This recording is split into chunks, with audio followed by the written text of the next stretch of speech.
Paraíso é o céu de Deus ou não, Denis? Paraíso é o céu de Deus? O quê? Paraíso é o céu de Deus, de acordo com a Escritura? De acordo com a teologia bíblica, paraíso é céu de Deus? Paraíso? Como? Paraíso é o céu onde Deus está. É o céu onde Deus está, o terceiro céu. Não.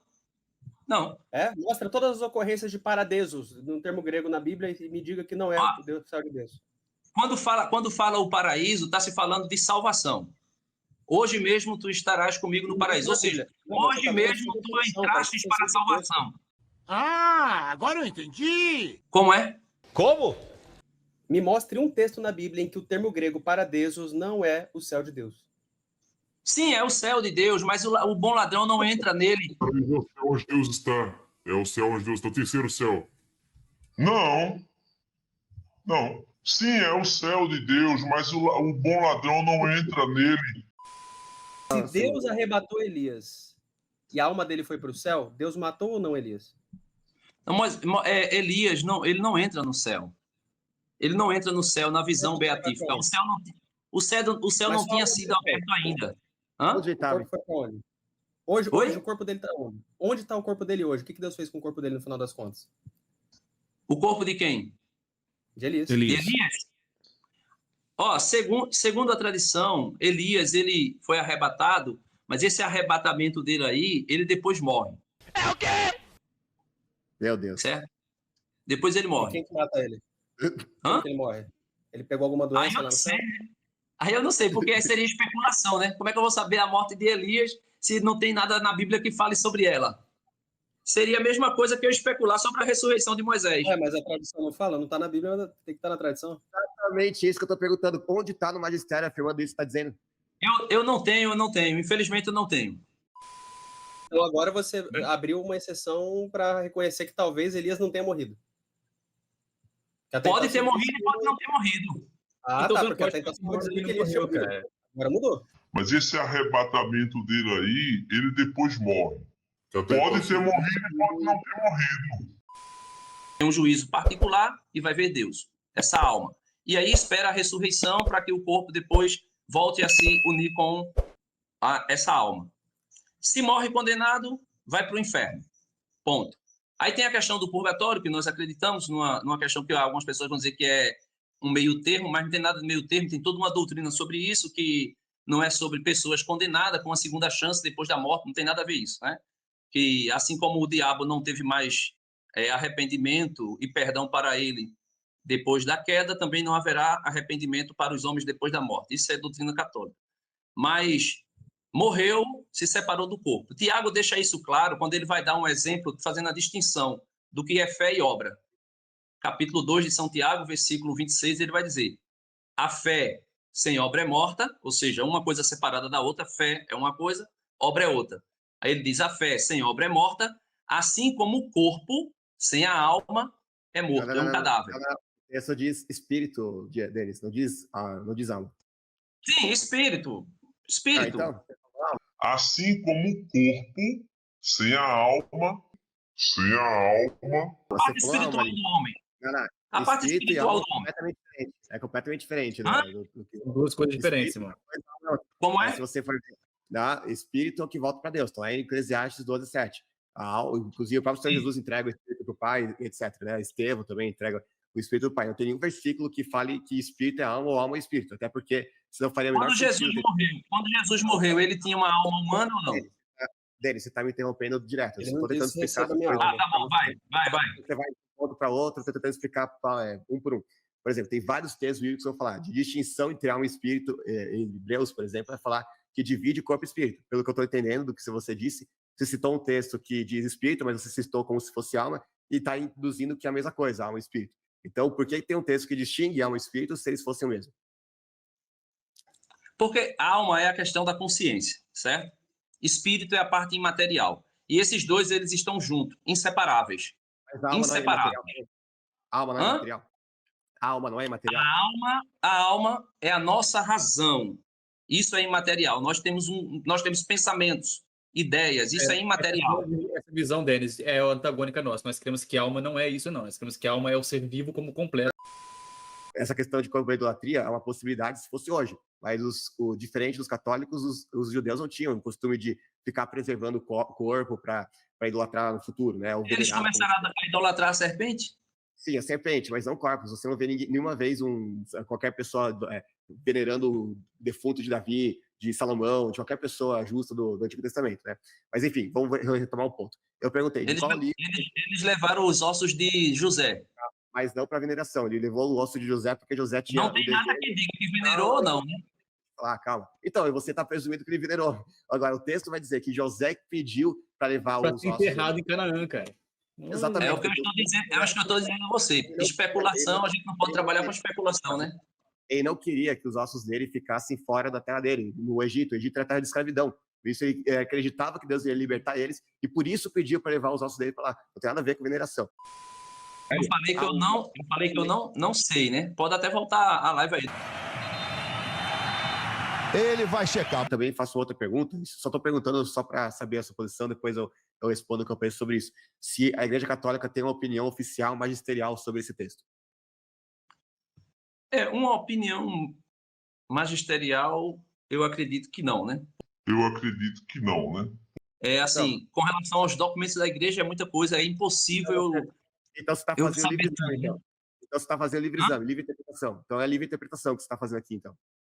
Não estou fazendo livre interpretação. Eu falei que eu não sei, né? Pode até voltar a live aí. A alma sobrevive à morte. Então, se a alma sobrevive à morte e está se falando de um personagem que morreu, logo esse personagem ele está ali em alma. Tá entendendo? Se o texto bíblico diz que ele morreu e fala que ele apareceu ali num contexto do Novo Testamento com Jesus. Se ele apareceu e ele já tinha morrido, então ou eu tenho que ter algo que me prove que ele ressuscitou, ou eu acredito que a alma continua viva após a morte e consciente, e bem consciente, né? Você está colocando aqui um falso dualismo, uma falsa dicotomia, porque você fala, ou ele ressuscitou, ou ele estava vivo, uma aparição, tipo uma aparição mariana. Como eu falei, que existe uma terceira via que muitos teólogos imortalistas de respeito, que são totalmente anti-adventistas, anti-aniquilacionistas, defendem que é da visão simbólica. Aí eu perguntei, tem algum texto do magistério que ele interprete infalivelmente essa passagem? Ou seja, você tem como saber, com certeza absoluta, que a sua igreja não interprete, por exemplo, que é uma visão simbólica? Você falou, não sei. Então, se você não sabe o que o magistério interpreta, então logo você está fazendo livre interpretação com base nesse texto. Eu não tenho como estar fazendo livre interpretação, Lucas, no sentido de que, veja, se toda a doutrina da Igreja Católica é pós-morte, segue-se o juízo. Aí a gente acredita no juízo particular. Um juízo que, quando qualquer pessoa morre, automaticamente essa pessoa se encontra com Cristo. Você consegue provar esse juízo individual, em diferença do... Inclusive, esse é o tema que a gente falou nessa live. Um texto que fale claramente da existência de 2 juízos para cada pessoa, um individual e outro coletivo? Hebreus vai dizer que logo após a morte segue-se o juízo. Logo após a morte. Sim, mas esse inclusive é o texto que a gente explicou, porque não tem nenhum texto bíblico, vai ter esse texto bíblico que vai falar que depois da morte vem o juízo, mas nenhum texto bíblico diz que o juízo ocorre antes da volta de Jesus. Vou citar só 2 textos aqui, rapidinho. 2 Timóteo 4:1, na presença de Deus e de Cristo Jesus, que há de julgar os vivos e os mortos por sua manifestação e por seu reino, eu exorto solenemente. Ou seja, ele está falando que... Mas esse juízo aí que você fala é o juízo de Mateus 25. Tá, certo. A gente é o juízo universal. Esse é o juízo universal, que vocês vão dizer que é para galardão, né? Para decidir ali a pena eterna e galardão. Esse é o juízo universal.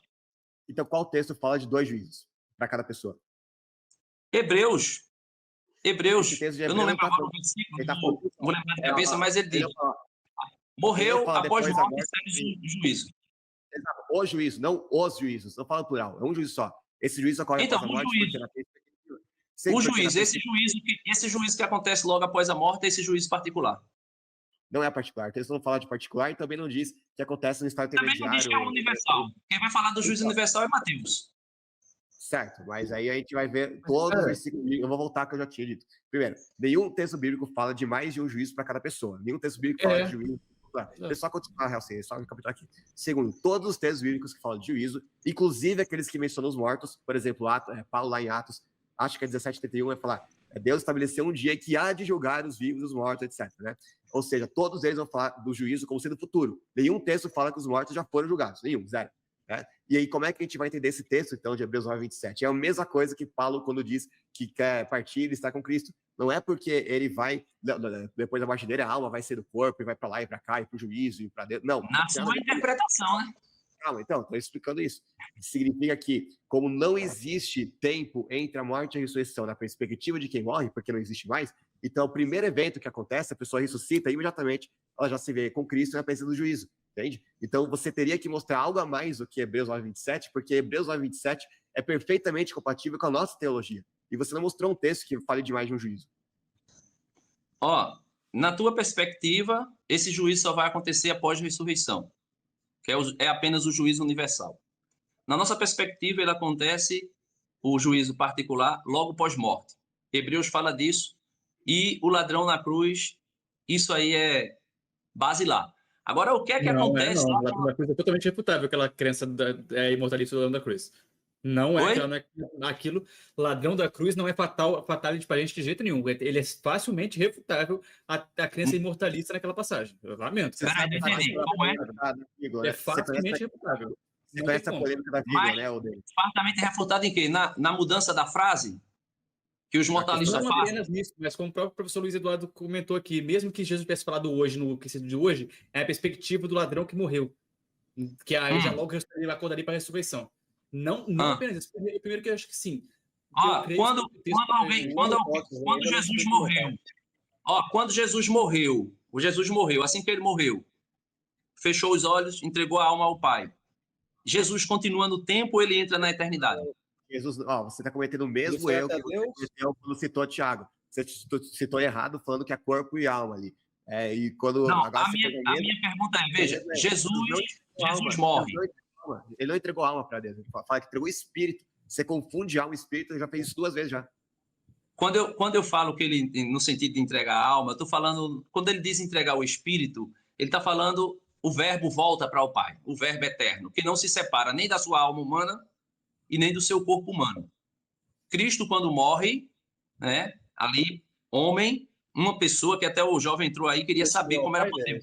Vai morrer só a natureza? Só a natureza humana morre? Não, morre uma pessoa que tem uma alma humana e um corpo humano, e essa pessoa e essa alma humana e esse corpo humano tem uma pessoa na Trindade que está unida hipostaticamente aos dois. E é inseparável. Essa pessoa subiu a Deus Pai? Essa pessoa subiu a Deus Pai? Ainda não. Ele entrou na eternidade. Não subiu ao Pai, porque se Moisés tivesse... Como ele estaria hoje no paraíso? O paraíso é o céu de Deus. Exatamente como ele falou para Adão, hoje estarás comigo no paraíso. Mas ele subiu ao Pai. Se ele não foi. Hoje estarás comigo no paraíso, aquilo ali é o que eu estou falando. Paraíso é o céu de Deus ou não, Denis? Paraíso é o céu de Deus? Paraíso é o céu de Deus, de acordo com a Escritura? De acordo com a teologia bíblica, paraíso é céu de Deus? Paraíso? O paraíso é o céu onde Deus está. É o céu onde Deus está, o terceiro céu. Não. É o quê? Mostra todas as ocorrências de paradesos no termo grego na Bíblia e me diga que não é o céu de Deus. Quando fala o paraíso, está se falando de salvação. Hoje mesmo tu estarás comigo no paraíso. Ou seja, hoje mesmo tu entrastes para a salvação. Então a alma do bom ladrão... Me mostra um texto em que paradesos não é o céu de Deus na Bíblia. Como é? Me mostre um texto na Bíblia em que o termo grego paradesos não é o céu de Deus. Sim, é o céu de Deus, mas o bom ladrão não entra nele. É o céu onde Deus está. É o céu onde Deus está, o terceiro céu. Não. Sim, é o céu de Deus, mas o bom ladrão não entra nele. O bom ladrão não entra nele. Não entra. O bom ladrão não vai ver a face. Deixa eu falar. Hoje estarás comigo no paraíso. Pronto. Hoje estarás comigo no paraíso. Por quê? Porque ele sai daquilo que é natural, né, temporal, e entra na eternidade. Ou seja, ele já está salvo. Hoje mesmo tu estás salvo. Ele não entra na visão beatífica de Deus porque ainda não havia acontecido a ressurreição. Então Jesus não tinha ascendido aos céus, o céu não tinha sido aberto ainda. É o mesmo problema para Moisés. Paraíso, mas não foi para Deus. Hã? Ele foi para o paraíso, mas não foi para Deus, embora Deus esteja no paraíso. Ele desfruta do céu, porque já tá salvo. Ele desfruta do céu, ele desfruta de sem Deus. A hipóstase, Cristo, a pessoa de Cristo está no céu, no paraíso ou não? Quem? O quê? Quando ele morre. A pessoa... Quando Cristo morre, a pessoa de Cristo se encontra com Deus Pai? A pessoa de Cristo, você fala o quê? O verbo? O verbo, a pessoa, o verbo, o logos. Claro, quando Cristo, depois que Cristo morre, ele entra, ele entra. Eu não subi para o meu Pai. Hã? Ele não tá falando do Por que ele fala não me toque? Porque eu ainda não chegou a hora, eu não subi pro meu pai. Faz ele dizer, não me toque, porque meu corpo não subiu ainda para o meu Pai. Agora, você falou o corpo, mas o verbo eterno nunca se apartou do Pai. Ele disse a Natanael, eu e o Pai somos um. Entre a pessoa Eu estou no Pai e o Pai está em mim. Ou seja, ó, é inseparável. Ele tem mais de um espírito, então? É isso? Um espírito lá com o pai e outro aqui. Ele tem mais de um espírito, então? Um com o pai e o outro aqui? Ó, o verbo eterno, ele pode estar em qualquer lugar. Agora, com o corpo que ele iria ressuscitar, aí ele disse a Madalena, não me toques. A pessoa dele já está no céu. Não faz sentido ele dizer não subir para o meu pai, porque ele não está falando do corpo dele. Senão ele falaria assim, ó, Denis, deixa eu falar também. Ele falaria assim, não me toquem, porque o meu corpo ainda não foi glorificado, ainda não teve encontro com o Pai. Ele não disse isso, ele disse, eu ainda não subi para o meu Pai. Sim. Tudo mais que você está fazendo é inferência e exegese no texto. Ele não foi ao terceiro céu, mas ao mesmo tempo ele está no Pai, ele e o Pai é uma coisa só. É um só Deus, é uma só divindade. Ou você quer dizer que quando Jesus encarnou-se, ele deixou o céu vazio. O verbo eterno não. O verbo eterno não tinha. Entre hipóstase e usia? Qual que é a diferença entre usia e hipóstases? Você não faz essa diferença na Trindade? Qual que é a diferença entre hipóstase e usia? Você acredita que a pessoa de Cristo não encarnou? Eu acredito que encarnou. A pessoa de Cristo encarnou e a pessoa de Cristo subiu. Mas quando ele chega para os discípulos, ele diz, ainda não subi. Vê só, veja, ele encarnou, o verbo eterno encarnou. Ok, encarnou.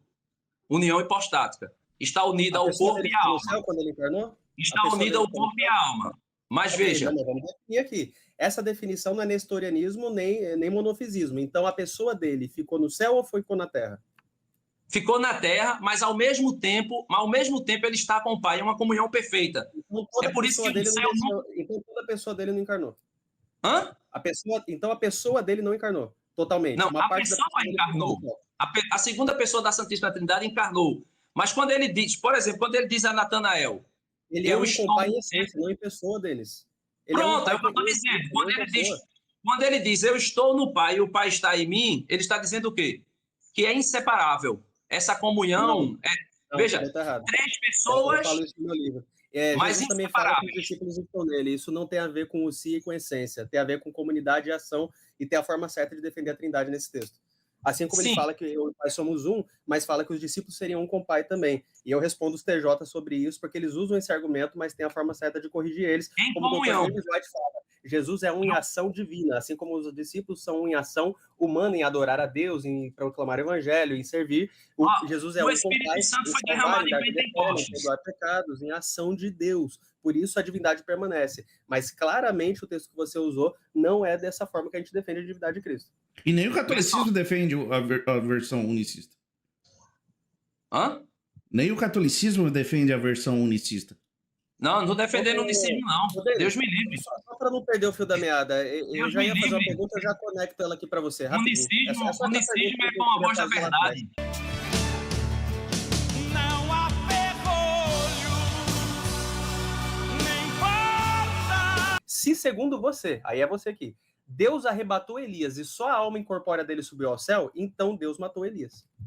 Só a alma de quem? O quê? Só a alma em quem? Como? Se segundo você, Deus arrebatou Elias e só a alma dele subiu ao céu, então Deus matou Elias para ele subir ao céu, né? Não, mas aí eu devolvo a pergunta. Quando Elias foi arrebatado, ele foi para o terceiro céu, em corpo e alma ou não? Mas a sua visão católica é o totem ou o partem? Oi? O quê? A sua visão católica é totem ou partem? Você acredita que o todo da tradição está todo da escritura, ou que parte está na tradição e parte está na escritura e elas se complementam? Só a tradição com T maiúsculo. Então há algo que não está na Bíblia realmente. Não, existe tradição com T maiúsculo, que a gente chama de tradição apostólica, aquilo que os apóstolos aprenderam de Cristo e repassaram ao longo da história.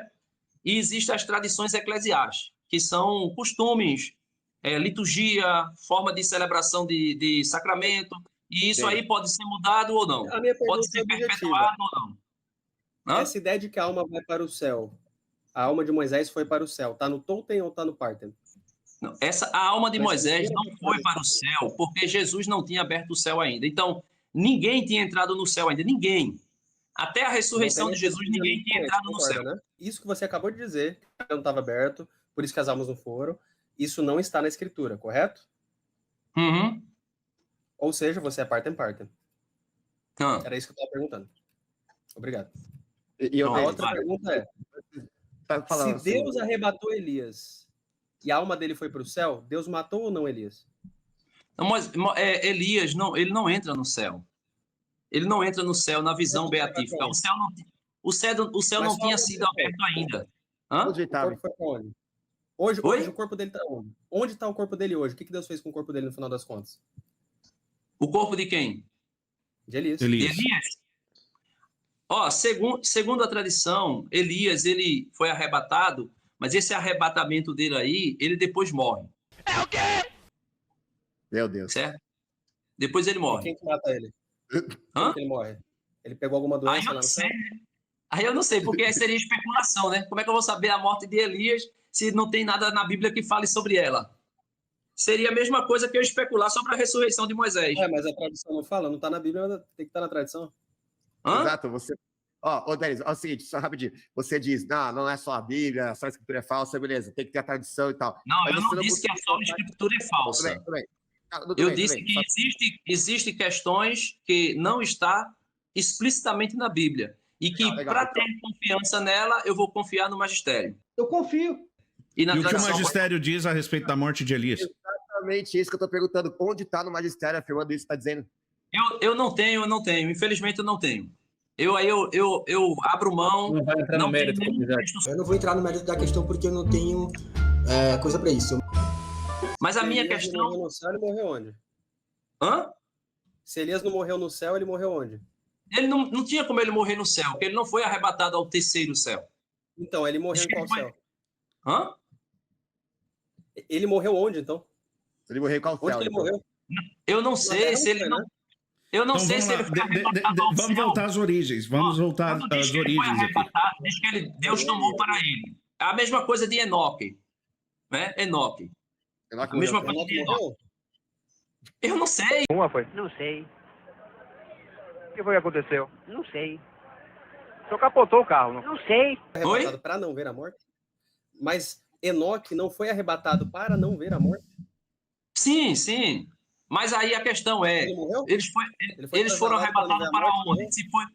Se ele foi arrebatado para o terceiro céu, então alguém abriu o céu antes de Jesus. Você acredita nisso? Você não sabe se Enoque morreu ou não. Hã? Você disse que não sabe se Enoque morreu ou não. Mas lá em Hebreus, embora ele fala lá no final que Eu todos não estou morreram, dizendo que eu não sei se ele morreu. Veja, eu não estou dizendo que eu não sei se ele morreu. Eu estou dizendo que Elias e Enoque foram arrebatados. Ok? Beleza. Não foram arrebatados para o terceiro céu porque esse lugar aí ainda não tinha sido aberto para humanos. Ok? Então, para onde ele foi? Especulações. Eu não tenho nada na tradição até hoje que me comprove se eles morreram, se eles não morreram, se eles foram, qual lugar que eles foram. Não tem nada que prove isso aí. Então agora você abriu uma exceção para reconhecer que talvez Elias não tenha morrido. Que até Pode então ter você morrido disse e pode não ter morrido. Ah, Então, tá, você porque não até pode então você falar dizia que que ele Elias tinha morreu, morrido. cara. Agora mudou. Mas esse arrebatamento dele aí, ele depois morre. Pode ter morrido e pode não ter morrido. Só tem duas possibilidades dele aparecer. Ou ele foi ressuscitado, Tem 3. ou 3. Por quê? De novo, Porque também tá pode ser uma reduzido. figura apenas. Não Eu literalmente Moisés, denunciei apenas uma visão. essa falsa dicotomia que você faz. Você tenta colocar como se fosse duas possibilidades. Veja, a primeira fala minha aqui, em resposta a você, eu já expliquei que tem 3, e você continua falando que tem 2. Beleza, como eu disse, eu tenho que sair por conta do meu horário aqui. 1 hora depois. Eu não debati, na minha vida, eu nunca debati com ninguém. E é exatamente por causa disso. Porque seria fazer aquilo que Paulo pediu que nós não fizéssemos. Evitar discussões tolas. Alguns momentos depois. São 2000 Então, anos de tradição. Mas Agora, não chegou para mim o Elias. eu tenho um canal aí no YouTube, já fiz alguns vídeos respondendo ao Lucas, não sei se o Lucas já viu. Já usei até alguns termos bem pesados no meu vídeo com relação ao Lucas. Ele é um bananão. Mas, assim, tudo no sentido de debates de Não são doutrina discussões de tolas ideias. nesse caso. É? Não são discussões tolas. Não, Nesse aí eu caso, estou fazendo resposta porque existem católicos que assistem o Lucas e existem evangélicos que me assistem. Então, como você disse, a gente pode aí tirar algum entendimento, examinar e tudo e ficar com o que é bom. Agora, quando eu digo aqui que um debate se torna discussão tola, é porque a gente fica, cada um tentando impor a sua ideia ou expor a sua ideia e a gente não chega a um denominador. Mas a discussão entendendo? tola não tem a ver com o teor dela, mais do que quem está participando? Não, quando eu digo discussão tola, é que não vai levar, entre aspas, a nada. Pelo menos aqui no debate. Por exemplo, Elias Soares e Lucas debateram. Elias Soares e Lucas debateram. Aí eu pergunto, Elias Soares mudou alguma coisa? Lucas mudou alguma coisa? E no seu vídeo, quando você faz, Mas o pessoal que assiste O propósito, vai entender. o propósito do Qual que é a debate diferença? nunca é. Deixa eu só falar aqui, Herbie. O propósito do debate nunca é convencer o outro debatedor de alguma coisa. Nunca na minha vida vi alguém se convencer. Mas a melhor Mudando de coisa opinião no seria fim do debate. se você me convencesse, eu era quem saía vencedor nesse debate. Se vocês me convencessem, eu quem seria o vencedor nesse debate, porque eu chegaria ao conhecimento da verdade. Tá entendendo? Tá bom, vamos lá. Os debatedores, ainda mais quando é um debate público que nem esse, eu nunca na minha vida vi alguém pode... Espera só um minutinho, deixa eu pegar só uma água aqui, que eu tô com a garganta aqui me matando. Só um minutinho só, tá? Eu vou ter 1 minuto sem ser interrompido, eu espero. Bom, aí, Enquanto isso, o Craig já disse isso, né, Bazano? nunca na minha vida eu vi um debatedor, durante o debate, ainda mais debate público na internet, no meio do debate... Pronto, Lucas, agora você pode falar 1 hora sem eu te interromper. Ai, cálice, você me deixa... Não deu 1 minuto, hein? Então, eu nunca vi na minha vida, durante o debate público de internet ou televisivo, alguma coisa assim, alguém falar, você tá certo, né? Imagina, por exemplo, Lula e Bolsonaro debatendo lá na Globo e o Bolsonaro fala, é verdade, Lula, você tem razão. Só retoma aí, a voz tá cortando, tá feito um Android, não tô entendendo nada. Tá cortando para vocês também ou não? Não. Não, tá. Então, voltando. O propósito do debate nunca é convencer o outro debatedor. E isso daqui eu nunca vi acontecer na minha vida. O propósito do debate é convencer as pessoas que estão assistindo. Então, muitas pessoas que estão assistindo estão em cima do muro, têm a mente mais aberta para a verdade, vamos dizer assim. E aí, o debate é útil nesse sentido de esclarecer essas pessoas, não para convencer o outro debatedor. Agora, tem várias coisas que você falou aqui, eu fiquei muito tempo sem falar, eu gostaria só de comentar uma a uma, mas, claro, não todas, né? Porque todas vai ser impossível, mas, por exemplo, você falou, você se gabou aí dos 2000 anos de tradição. Agora, o que adianta ter 2000 anos de tradição se essa tradição não sabe explicar o que aconteceu com Elias e Enoque e nem mesmo o que aconteceu no Monte de Transfiguração? Que, lembrando, você chegou aqui, a primeira coisa que você fez foi usar o episódio do Monte de Transfiguração contra a gente. Só que eu perguntei, tem algum documento magisterial que prova que a sua interpretação está certa? Porque existem várias possíveis. E você não tem nenhum documento magisterial. Então, o que adianta recorrer à tradição se a própria tradição não explica isso, né? Aí você falou que sobre o ladrão da cruz, você parafraseou o que ele disse. Eu só não tenho acesso. Beleza. Aí depois que você tiver acesso, você explica então. Aí você explicou que você parafraseou aquilo que Jesus falou e disse, é o mesmo que dizer que tu estás salvo. Agora, se o texto dissesse que tu estás salvo, Jesus falou pela Dona Cruz, em que isso refuta o mortalismo? Né? Tipo, rigorosamente nada, né? Porque os mortalistas acreditam que as pessoas estão salvas a partir do momento em que aceitam Jesus como seu Senhor e Salvador, né? Então, isso aqui não refuta nada. Então, ou seja, você usou o ladrão da cruz como um argumento contra o aniquilacionismo e agora você já está recuando ao fazer uma paráfrase onde vai mudar totalmente aquilo que o texto diz e que não refuta em nada o mortalismo, né? Algo que qualquer mortalista poderia afirmar sem nenhum problema. E por quê? Porque você foi apertado pelo Luiz ali na questão lá, né, que vocês estavam discutindo, até virou meio, sei lá, catolicismo unicista, uma coisa meio estranha, e aí teve que recapitular, falou que não, que o paraíso não é onde Deus estava, uma coisa muito estranha, né? Eu vou até rever essa parte da live, porque eu mesmo não entendi nada. Aí depois você falou, isso aqui é uma discussão tola. Mas se é uma discussão tola, por que você está mais de 1 hora numa discussão tola? Entendeu? Não faz sentido estar numa discussão tola durante tanto tempo assim. Entendeu? Eu acho que você está, assim, como é que eu posso dizer? Desprezando essa discussão, né? Esse debate aqui, sendo que não faz nem sentido você desprezar um debate onde você mesmo faz parte e continua nele há mais de 1 hora, entendeu? Então, nesse caso, no mínimo, você está assumindo que existe algum propósito útil em continuar aqui com a gente, porque senão você já teria saído. Inclusive, já faz quase 1 hora que você disse que tinha que sair, e continua aqui. E continua aqui por quê? Porque a discussão é tola? Não, porque ela tem algum proveito, entende? Então, é isso que eu gostaria de pontuar.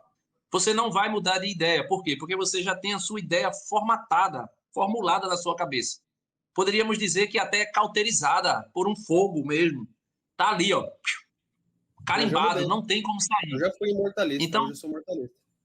Eu também, assim como o Luiz, ele disse que ele já foi imortalista, eu também, eu era imortalista. E eu também, eu comecei como imortalista. Eu também era. O Real também, o JJ também, todo mundo aqui, entendeu? Então não faz algum sentido, assim. Mas é isso aí que eu tô dizendo. Então, beleza. E agora, atendendo inúmeros pedidos, temos aqui o Batman com a gente. Aloísio, você consegue nos ouvir? Alô? Aloísio? Alô, tá me ouvindo? Tô ouvindo. Tá me ouvindo? Então, boa noite. Opa, boa noite, mano. Beleza? Beleza, tudo bem com vocês? Tudo bem, e você? Tudo bem. Não quero fugir do tema, eu quero responder a respeito do tema. Pode fazer a pergunta para mim, por favor? O tema da enquete, né? Quem vence, sim. Homem de Ferro ou Batman? Tá, 64%. Referente, obrigado, mas é referente à sua live. Ah, sim, a live. Gotham é o inferno? Gotham não é o inferno, não, porque o Batman tá lá para resolver os problemas. Ah, boa, aí gostei da resposta. Muito bom, muito bom. Ô, Batman, você, só para contextualizar, você então é universalista, é isso? Você se define assim ou não? Define universalista. É alguém que acredita que, no fim das contas, todo mundo vai morar no céu. Não, ninguém vai morar no céu, não, rapaz. Ninguém vai. Se tu morrer, acabou. Entendi. Então você tem aquela crença igual do ateu, que a morte é o fim, tanto para ímpio quanto para justo. Até pros animais. Acabou. Então você não crê na ressurreição do último dia e vida eterna, céu? Você tá falando de, por exemplo, Walking Dead? Eu digo para os salvos, um reino de Deus estabelecido na Terra. O reino de Deus estabelecido Vou ser obrigado a combater essas heresias, hein?